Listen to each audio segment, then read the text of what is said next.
नमस्कार दोस्तों, job and GK में आपका स्वागत है। दोस्तों, आज हम बात करने वाले हैं एनआरए और सीईटी के बारे में कि कैसे अब केवल हमारे देश में एक ही परीक्षा होगी और उसी परीक्षा से आपको नौकरी भी मिलेगी। तो पूरा का पूरा आसान और सरल भाषा में बात करने वाले हैं और वीडियो अगर आपने ये एंड तक देख लिया तो आपके कोई भी डाउट नहीं रहेगा और इसके अलावा दूसरा वीडियो आपको एनआरए और सीईटी के बारे में देखने की कोई भी आवश्यकता नहीं पड़ेगी। तो शुरू करते हैं।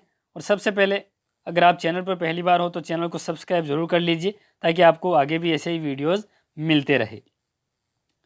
तो शुरू करने से पहले दोस्तों, आप सभी का ओपिनियन जानने के लिए आपको ये वीडियो एंड तक देखना है और फिर आपको बताना है कि क्या ये जो सिस्टम लगाया गया है वो आपके लिए फ़ायदेमंद है या नुकसानदायक है। तो कमेंट जरूर करें और उसके लिए वीडियो को एंड तक जरूर देखें। तो सबसे पहले बात करते हैं एनआरए और सीईटी के बारे में। तो दोस्तों, हाल ही में केंद्रीय कैबिनेट ने इन दोनों के जो मंजूरी दे दी है, यानी कि एनआरए है वो तो एक संस्था है जो कि सीईटी का एग्ज़ाम करवाने वाली है। अब इनकी फुल फॉर्म भी आपको ध्यान में रखनी है। एनआरए क्या है? नेशनल रिक्रूटमेंट एजेंसी, यानी कि एग्ज़ाम करवाने वाली एजेंसी का निर्माण किया गया है। और सीईटी क्या है? कॉमन एलिजिबिलिटी टेस्ट, यानी कि सामान्य दक्षता परीक्षा। तो एनआरए तो एक संस्था है और जो सीईटी है वो आपके एग्ज़ाम है। अब दोस्तों, कुछ पॉइंट पर बात कर लेते हैं, उसके बाद आपको आपके सवाल के माध्यम से बताने वाले हैं। तो सबसे पहले तो दोस्तों, जो ये एनआरए है वो बैंक, एसएससी, रेलवे आदि सभी एग्ज़ाम के लिए एग्ज़ाम करवाने वाला है। इसके अलावा एक वर्ष में कुल 2 बार सीईटी एग्ज़ाम होने वाला है और अगर आप हर बार एग्ज़ाम दे सकते हैं और आपका जो भी सर्वोच्च अंक है वही आपका अंक माना जाएगा और ये 3 साल तक वैध रहेगा। यानी कि 1 साल में 2 बार एग्ज़ाम होगी और 3 साल तक जो भी आपके नंबर आते हैं, यानी कि अगर आपने पहला एग्ज़ाम दिया और आपके नंबर आ गए 80, लेकिन जैसे ही आपने दूसरा एग्ज़ाम दिया तो आपके 75 नंबर आए, लेकिन आपके जो 80 नंबर है उन्हीं के अनुसार आपको नौकरी दी जाएगी। और कितनी भी बार आप अपने अंकों को बढ़ाने के लिए एग्ज़ाम दे सकते हैं और जो भी आपके एग्ज़ाम में नंबर आएंगे वो आपके 3 साल तक मान्य रहेंगे। उसके अलावा दोस्तों, जो भी आपके नंबर आने वाले हैं उनको निजी क्षेत्र से भी साझा किया जाएगा, यानी कि जो प्राइवेट सेक्टर है उसमें भी इसी के आधार पर आपको जॉब मिल जाएगी। तो अब जो सबसे बड़े डाउट है उनके ऊपर बात कर लेते हैं। तो इन सवालों के माध्यम से हम समझने वाले हैं। तो सबसे पहला सवाल है कि जो राष्ट्रीय एजेंसी है वो कौन कौन से एग्ज़ाम करवाएगी। तो देखिए दोस्तों, जो एसएससी है, इसके अलावा आरआरबी और जो बैंकिंग है, उसके सारे के सारे जो गैर तकनीकी पदों के लिए ली जाने वाली एग्ज़ाम है वो यही एजेंसी करवाने वाली है और भविष्य में लगभग सभी एजेंसियां इससे जुड़ जाएगी। फिलहाल में जो 3 एजेंसियां हैं उन्हीं के एग्ज़ाम इसके अंदर करवाए जाएंगे। उसके बाद अगला सवाल है कि क्या राज्य की एजेंसियां भी इसमें शामिल है या नहीं है। तो देखिए दोस्तों, अभी सीईटी के स्कोर का इस्तेमाल उक्त 3 प्रमुख एजेंसियां ही करेगी। कुछ समय बाद केंद्र की अन्य भर्ती एजेंसियां भी इसको अपना लेगी और जो सीईटी का स्कोर है वो केंद्र, राज्य और निजी क्षेत्र की भर्ती एजेंसियों के साथ भी साझा करेगी।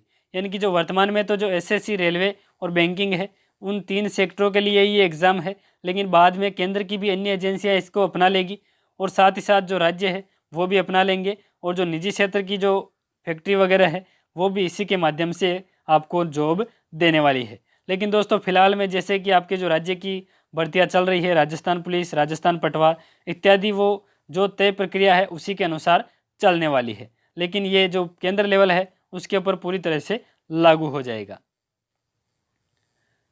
उसके बाद सीईटी क्वालिफाई करते ही क्या आपकी नौकरी पक्की हो जाएगी? तो इसका जवाब है अभी ऐसा नहीं होगा, लेकिन भविष्य में ऐसा संभव है। सीईटी अभी सिर्फ टियर 1 परीक्षा है, यानी कि यह सिर्फ स्क्रीनिंग और शॉर्ट लिस्टिंग के लिए है। सीईटी में शामिल कोई भी परीक्षार्थी वैकेंसी के अनुसार अगली उच्च स्तरीय परीक्षा के लिए सभी एजेंसियों के पास आवेदन कर सकते हैं और सीईटी के आधार पर ये एजेंसियाँ अलग से टियर 2 और टियर 3 की स्पेशलाइज्ड परीक्षा आयोजित करेगी। हालांकि कुछ सरकारी विभागों में भर्ती के लिए दूसरे चरण की परीक्षा समाप्त करने और सिर्फ सीईटी स्कोर के आधार पर कैंडिडेट का फिजिकल और मेडिकल टेस्ट कर नियुक्ति के संकेत दिए हैं। यानी कि अगर आपके जैसे कि दिल्ली पुलिस का एग्ज़ाम है उसमें केवल एग्ज़ाम एक ही है, तो इसी के माध्यम से आपको फिजिकल में प्रवेश दे दिया जाएगा, यानी कि इसी के माध्यम से आपका सिलेक्शन हो जाएगा। लेकिन जैसे एनटीपीसी है उसमें 2-3 एग्ज़ाम है, तो एक एग्ज़ाम तो इसी से हो जाएगा, लेकिन जो अगला एग्ज़ाम है वो आपके रेलवे और जो संबंधित बोर्ड है वही करवाने वाली है। अगला प्रश्न है 12वीं पास या ग्रेजुएट के लिए भर्ती परीक्षा अलग अलग होती है, ऐसे में सीईटी में क्या व्यवस्था होगी। तो देखिए दोस्तों, जो एनआरए है वो भी 3 स्तर पर सीईटी संचालित करेगा और गैर तकनीकी पदों के लिए ग्रेजुएट, हाई सेकेंडरी और मैट्रिक पास उम्मीदवारों के लिए अलग अलग परीक्षाएं होगी, लेकिन पाठ्यक्रम एक ही रहने वाला है। यानी कि परीक्षाएं जरूर 10th लेवल, इसके अलावा 12th लेवल और ग्रेजुएशन लेवल, इनके ऊपर अलग अलग होगी, लेकिन जो आपका सिलेबस है वो सेम ही रहने वाला है। सीईटी का स्कोर कितने साल तक मान्य रहेगा और इस परीक्षा को आप कितनी बार दे सकते हैं। तो मैंने आपको बता दिया है कि जो आपका स्कोर है वो 3 साल तक मान्य रहेगा और स्कोर बढ़ाने के लिए आप बार बार एग्ज़ाम दे सकते हैं और साल में 2 बार आपकी एग्ज़ाम होगी। और जो ऊपरी आयु है वो मौजूदा नियमों के अनुसार ही रहेगी और जो आपकी SC ST OBC की छूट है वो भी यहाँ पर आपको मिलने वाली है। उसके अलावा परीक्षा के लिए रजिस्ट्रेशन प्रोसेस क्या होगी और परीक्षा केंद्र कैसे तय किए जाएंगे।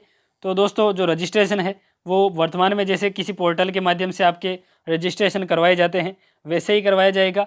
इसके अलावा आपको परीक्षा केंद्र की पसंद भी बतानी होगी और जैसे आपके परीक्षा केंद्र उपलब्ध होंगे उसी आधार पर आपको एग्ज़ाम सेंटर दिए जाएंगे। और सरकार अब तक देश भर में 1000 परीक्षा केंद्र बनाने का टारगेट लेकर चल रही है। अब लास्ट में सवाल ये आता है कि जो नई व्यवस्था है वो क्या आपके लिए फ़ायदेमंद है।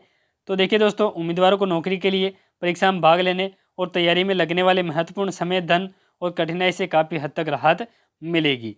यानी कि एक ही एग्ज़ाम होगा तो आपके समय की भी बचत होगी, पैसा भी बचेगा और आपको जो कठिनाई होती है बार बार जो ट्रेन में आप फंस के जाते हैं वो भी आपको काफ़ी उससे राहत मिलने वाली है। इसके अलावा जो भर्तियों का साइकिल है यानी कि जो बड़ा चक्र है वो भी कम होगा और भर्तियाँ कम समय में पूरी हो जाएगी। इसके अलावा दूर दराज में नहीं जाना पड़ेगा आपको और साथ ही आपके जो ऐसी परीक्षा होगी तो उससे आपके वित्तीय बोझ भी कम पड़ेगा। आपके ऊपर भी वित्तीय बोझ कम होगा और साथ ही साथ सरकार के ऊपर भी जो ऐसा लोड होता है वो कम रहेगा। तो दोस्तों, ये थी महत्वपूर्ण जानकारी। अगर आपको अच्छी लगी है तो लाइक कीजिए और चैनल को सब्सक्राइब करना ना भूलें। जय हिंद, जय भारत।